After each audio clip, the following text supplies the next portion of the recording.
ಅಂತ ಹೇಳ್ತಾರೆ. ಸೊ ಏನು ಆಗ್ತಿದೆ ಸರ್? ಅಂಥದ್ದು ಯಾವುದಿಲ್ಲ, ಚರ್ಚೆ ಮಾಡಲಿಲ್ಲ.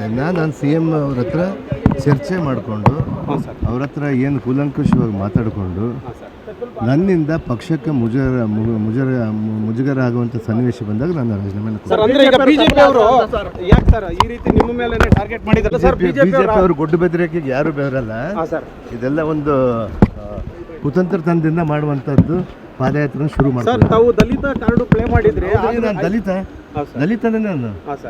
ಈ ಮನುವಾದಿಗಳ ಹತ್ರ ಜಗಳ ಆಡಬೇಕಂದ್ರೆ ದಲಿತರ ಪರವಾಗಿ ಇವತ್ತೆಲ್ಲ ಅನಾದಿ ಕಾಲದಿಂದ ಬಂದಿದೆ ಸರ್.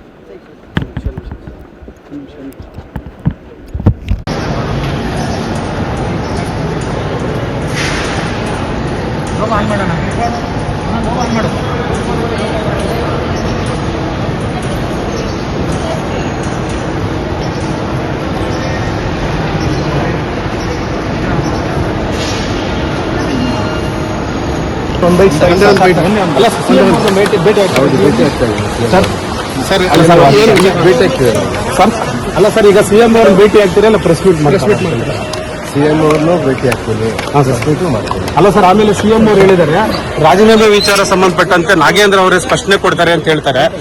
ಸೊ ಏನ್ ಆಗ್ತಿದೆ ಸರ್? ಯಾವುದಿಲ್ಲ, ಚರ್ಚೆ ಮಾಡಲಿಲ್ಲ. ನಾನು ಸಿ ಎಂ ಅವ್ರ ಹತ್ರ ಚರ್ಚೆ ಮಾಡಿಕೊಂಡು ಅವ್ರ ಹತ್ರ ಏನು ಕೂಲಂಕುಷವಾಗಿ ಮಾತಾಡಿಕೊಂಡು ನನ್ನಿಂದ ಪಕ್ಷಕ್ಕೆ ಮುಜುಗರ ಆಗುವಂಥ ಸನ್ನಿವೇಶ ಬಂದಾಗ ನಾನು ಯಾಕೆ ಸರ್ ಈ ರೀತಿ ನಿಮ್ಮ ಮೇಲೆ ಟಾರ್ಗೆಟ್ ಮಾಡಬೇಕಂದ್ರೆ ದಲಿತರ ಪರವಾಗಿ ಇವತ್ತೆಲ್ಲ ಅನಾದಿ ಕಾಲದಿಂದ ಬಂದಿದೆ.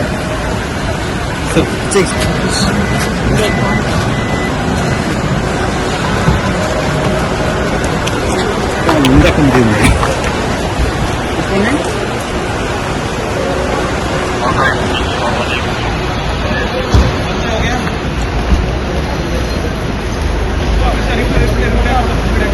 ಅಂತ ಹೇಳ್ತಾರೆ. ಸೊ ಏನ್ ಆಗ್ತಿದೆ ಸರ್? ಅಂಥದ್ದು ಯಾವುದಿಲ್ಲ, ಚರ್ಚೆ ಮಾಡಲಿಲ್ಲ. ನಾನು ಸಿ ಎಂ ಅವ್ರ ಹತ್ರ ಚರ್ಚೆ ಮಾಡಿಕೊಂಡು ಅವ್ರ ಹತ್ರ ಏನು ಕೂಲಂಕುಷವಾಗಿ ಮಾತಾಡಿಕೊಂಡು ನನ್ನಿಂದ ಪಕ್ಷಕ್ಕೆ ಮುಜುಗರ ಆಗುವಂಥ ಸನ್ನಿವೇಶ ಬಂದಾಗ ನಾನು ರಾಜೀನಾಮೆ ಬಿಜೆಪಿ ಅವರು ಯಾಕೆ ಸರ್ ಈ ರೀತಿ ನಿಮ್ಮ ಮೇಲೆ ಟಾರ್ಗೆಟ್ ಮಾಡಿದ್ದಾರೆ ಸರ್? ಬಿಜೆಪಿ ಅವರು ಗೊಡ್ಡು ಬೆದರಿಕೆಗೆ ಯಾರು ಬೆದರಲ್ಲ. ಇದೆಲ್ಲ ಒಂದು ಕುತಂತ್ರತನದಿಂದ ಮಾಡುವಂಥದ್ದು. ಪಾದಯಾತ್ರೆ ಶುರು ಮಾಡ್ತಾರೆ. ತಾವು ದಲಿತ ಕಾರ್ಡು ಪ್ಲೇ ಮಾಡಿದ್ರಿ. ನಾನು ದಲಿತನೇ ನಾನು.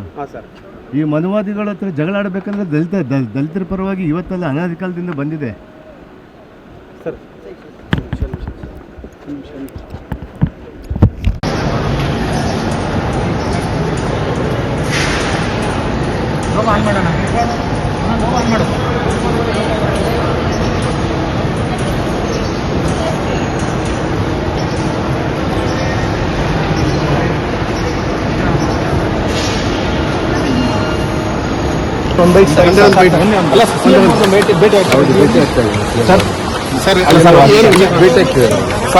ಅಲ್ಲ ಸರ್, ಈಗ ಸಿಎಂ ಅವ್ರನ್ನ ಭೇಟಿ ಆಗ್ತೀರಾ? ಅಲ್ಲ ಪ್ರೆಸ್ ಮೀಟ್ ಸಿಎಂ ಅವ್ರನ್ನೂ ಭೇಟಿ ಆಗ್ತೀನಿ, ಮಾಡ್ತೀನಿ. ಅಲ್ಲ ಸರ್, ಆಮೇಲೆ ಸಿಎಂ ಅವ್ರು ಹೇಳಿದ್ದಾರೆ ರಾಜೀನಾಮೆ ವಿಚಾರ ಸಂಬಂಧಪಟ್ಟಂತೆ ನಾಗೇಂದ್ರ ಅವರೇ ಸ್ಪಷ್ಟನೆ ಕೊಡ್ತಾರೆ ಅಂತ ಹೇಳ್ತಾರೆ. ಸೊ ಏನ್ ಆಗ್ತಿದೆ ಸರ್? ಯಾವುದಿಲ್ಲ, ಚರ್ಚೆ ಮಾಡಲಿಲ್ಲ. ನಾನು ಸಿ ಎಂ ಅವ್ರ ಹತ್ರ ಚರ್ಚೆ ಮಾಡಿಕೊಂಡು ಅವ್ರ ಹತ್ರ ಏನು ಕೂಲಂಕುಷವಾಗಿ ಮಾತಾಡಿಕೊಂಡು ನನ್ನಿಂದ ಪಕ್ಷಕ್ಕೆ ಮುಜುಗರ ಆಗುವಂಥ ಸನ್ನಿವೇಶ ಬಂದಾಗ ನಾನು ಯಾಕೆ ಸರ್ ಈ ರೀತಿ ನಿಮ್ಮ ಮೇಲೆ ಟಾರ್ಗೆಟ್ ಮಾಡಬೇಕಂದ್ರೆ ದಲಿತರ ಪರವಾಗಿ ಇವತ್ತೆಲ್ಲ ಅನಾದಿ ಕಾಲದಿಂದ ಬಂದಿದೆ